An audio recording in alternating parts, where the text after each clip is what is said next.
Alô, meu querido irmão, minha querida irmã. Dom Sebastião, com alegria, está chegando até você hoje, dia 28 de julho, nesta terça-feira abençoada, para juntos louvarmos e agradecermos a Deus pelo dom da vida tão precioso que temos, porque nesse tempo de pandemia, cada dia é um dia para nós agradecermos a Deus e pedimos a Ele proteção para nós e para nossas famílias. Hoje vamos meditar o Evangelho Mateus 13, 36 a 43. Naquele tempo, Jesus deixou as multidões e foi para casa. Seus discípulos aproximaram-se dele e disseram: Explica-nos a parábola do joio. Jesus respondeu: Aquele que semeia a boa semente é o Filho do Homem. O campo é o mundo. A boa semente são os que pertencem ao reino. O joio são os que pertencem ao maligno. O inimigo que semeou o joio é o diabo. A colheita é o fim dos tempos. Os ceifadores são os anjos. Como o joio é recolhido e queimado ao fogo, assim também acontecerá no fim dos tempos. O Filho do Homem enviará os seus anjos e eles retirarão do seu reino todos os que fazem outros pecar e os que praticam o mal. E depois os lançarão na fornalha de fogo. Ali haverá choro e ranger de dentes. Então os justos brilharão como o sol no reino de seu Pai. Quem tem ouvidos, ouça. Meu querido irmão, minha querida irmã, hoje quem explica para nós a parábola do joio é o próprio Jesus. E é interessante como Jesus faz questão de dizer que o inimigo semeou o joio no trigo. O joio era uma espécie de capim que prejudicava o crescimento do trigo. E alguém colocou de propósito para dificultar a colheita. E Jesus vai chamar a atenção que um dia o Filho do Homem vai mandar os seus anjos tirar todos os que fazem os outros pecar e que praticam o mal. Gente, o Evangelho de hoje está chamando a atenção da nossa realidade. Nós não podemos ser ingênuos. No mundo tem muita gente boa, mas tem gente que pratica o mal e que as suas ações, elas produzem o mal, prejudicam os outros. E aqui nós precisamos tomar consciência sobre o que está acontecendo no nosso país.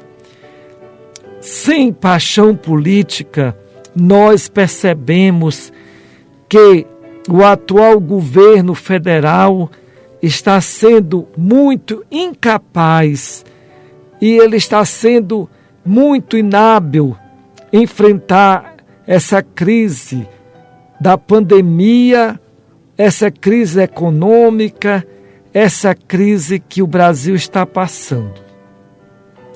As reformas trabalhista e previdenciária, tidas como para melhorar a vida dos mais pobres, elas se mostraram como armadilhas que estão levando o povo a sofrer ainda mais. Nós sabemos que o Brasil precisa de fazer reformas sérias, mas não do jeito que foram feitas essas reformas, cujos resultados só pioraram a vida dos pobres e acabaram cometendo muitos erros contra a própria natureza. O governo federal liberou o uso de agrotóxico que antes no Brasil eram proibidos. Tem tipo de agrotóxico que envenena as pessoas e a natureza. Depois, ele liberou o controle do desmatamento e por isso que o mundo todo está preocupado com a destruição da Amazônia.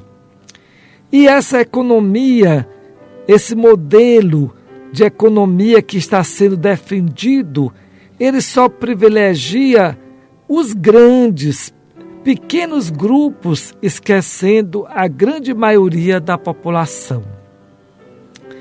Gente, o sistema do atual governo não coloca como prioridade a pessoa humana, o bem comum, mas sempre está no interesse de uma economia que mata, centrada no lucro a qualquer preço.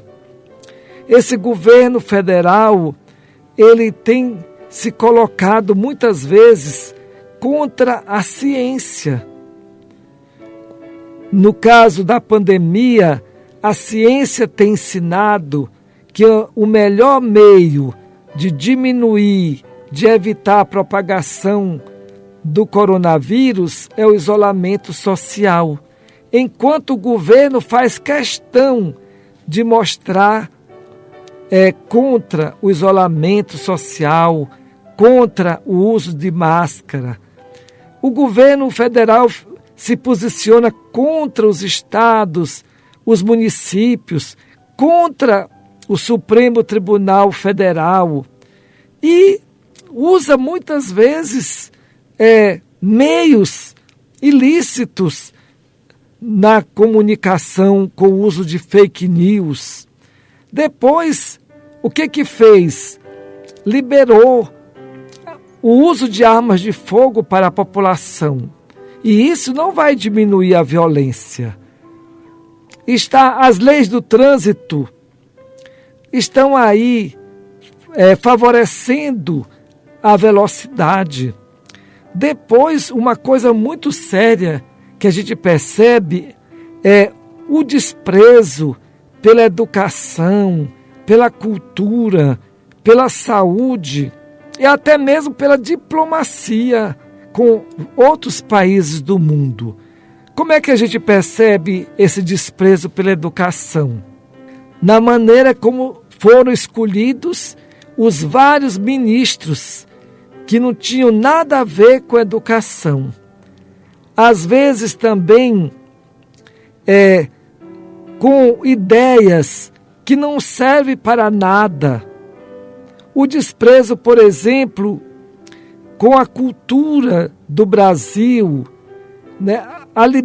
O desprezo pela consciência crítica, quando tira matérias que ajudam a reflexão, como a filosofia, a sociologia, todas essas matérias ajudariam no currículo escolar e tudo isso foi tirado. Agora, uma coisa grave é a situação no campo da saúde, né? Até agora nós temos um ministro interino e, sem querer acusá-lo porque ele está fazendo a sua parte, mas a gente sabe que o Brasil, nessa situação que está, com mais de 80 mil pessoas que morreram, essa situação tinha que ser levada mais a sério pelo governo e não minimizar, não achar que foi e que é apenas uma gripezinha. O desrespeito às famílias que estão sofrendo seus mortos.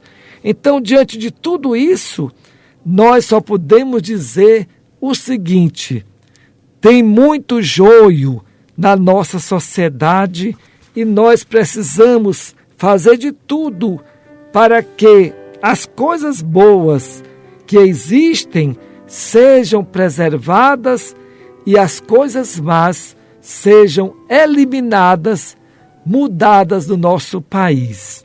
Que Deus, então, abençoe cada um de nós e nossas famílias, em nome do Pai, do Filho e do Espírito Santo. Amém.